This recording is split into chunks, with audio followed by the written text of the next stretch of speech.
What's wrong with say no to drugs? Say no to drugs often hear this sentence. Yeah, say no to drugs is a campaign about drugs and the prevention of drugs abuse. So where does it come from? What do we know about the effectiveness and in reducing substance and drugs abuse rates in Indonesia? Say no to drugs. I heard this sentence in one of the socialization activities at my school when I was still in my senior high school. Just say no and say no to drugs. So what does that mean? Yeah, this sentence is often heard and seen in various parts of Indonesia. And what does it come from? It most likely had something to do with the Just Say No campaign carried out by Nancy Reagan, wife of United States President Ronald Reagan, in the 1980 until 1990. At that time, campaign was carried out to prevent the involvement of children and adolescents in drug abuse behavior. At the same time, this campaign is used to address issues of violence and sex before marriage. Finally, the slogan Just Say No was applied to drug abuse, violence, and premarital sex. So, this campaign is widely circulated in the United States and various other countries. Several studies have also found that these campaigns are sufficient and to increase public understanding and awareness of illegal substances. However, there are also those who criticize that the slogan oversimplifies that issue of because this campaign does not address the factors that cause children to fall into drugs abuse, such as poverty, family problems, and social group problems. So, uh, what about say no to drugs in Indonesia? Then what about in Indonesia? Anti-drugs abuse campaign drugs usually contain information about various types of prohibited substances that have been regulated by law, how dangerous their negative effects are, psychological and social, and prohibition of drugs behavior. This program is mostly carried out in school, communities, and also promoted by National Narcotics Agency, school, hospital, universities, a social and community institution, or NGOs, and various other community components. You can imagine how much public and state investment in this program.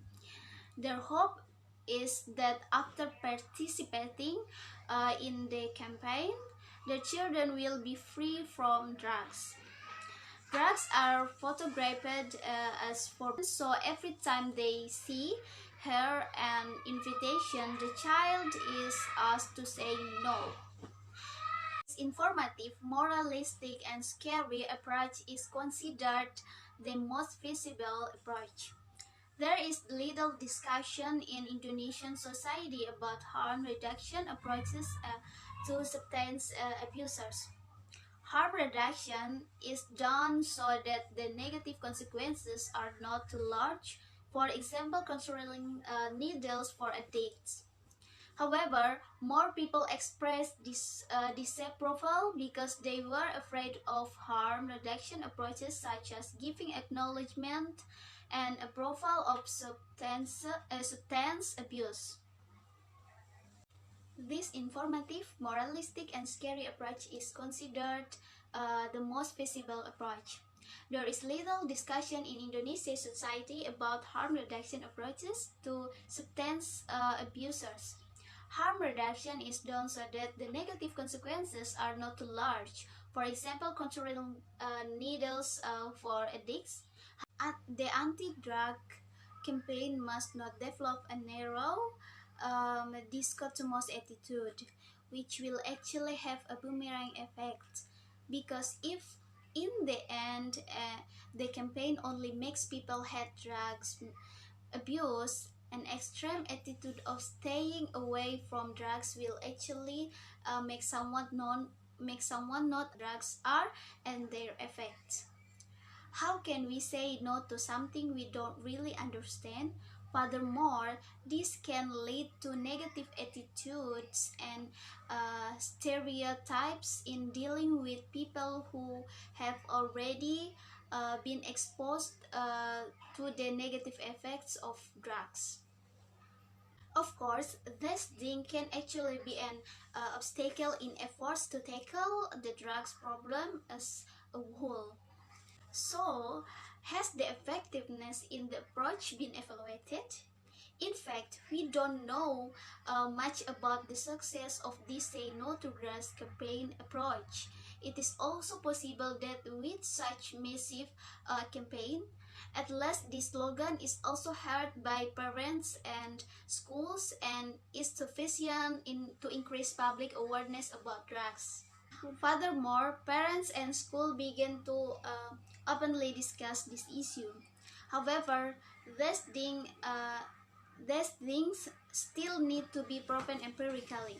Especially in children, empirically not much is known about the effectiveness of this anti-drugs campaign in reducing the number of drug abusers, because in fact the number of abusers is increasing from the year to year. um, the Indonesian people should evaluate the effectiveness of this campaign. If it is not successful, it is necessary to immediately find the best way to overcome the problem of drug abuse. Various mental health promotion are carried out to deal with drug problems, which are carried out with efforts to build adults can self-development, adults can with self-esteem and self-confidence, academic achievement, social have been known to have lower levels.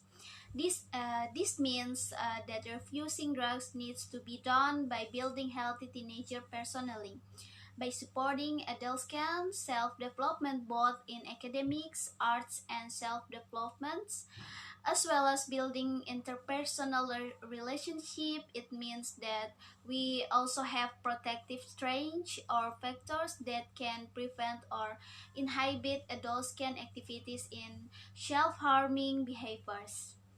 Oh, the conclusion is teenager abuse drugs not only because of the problem of not knowing the dangers of drugs, because but also the problem of how to face the challenges of life as a teenagers.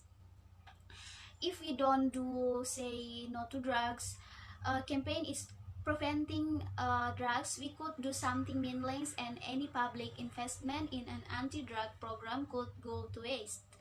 It is also necessary to refresh anti-drug approach so that teenagers do not see the anti-drug campaign as a rigid, moralistic, and irrelevant parental approach to the real world of today's youth. Maybe that's all for my explanation. I hope this video will give the benefit for us. Wassalamualaikum warahmatullahi wabarakatuh.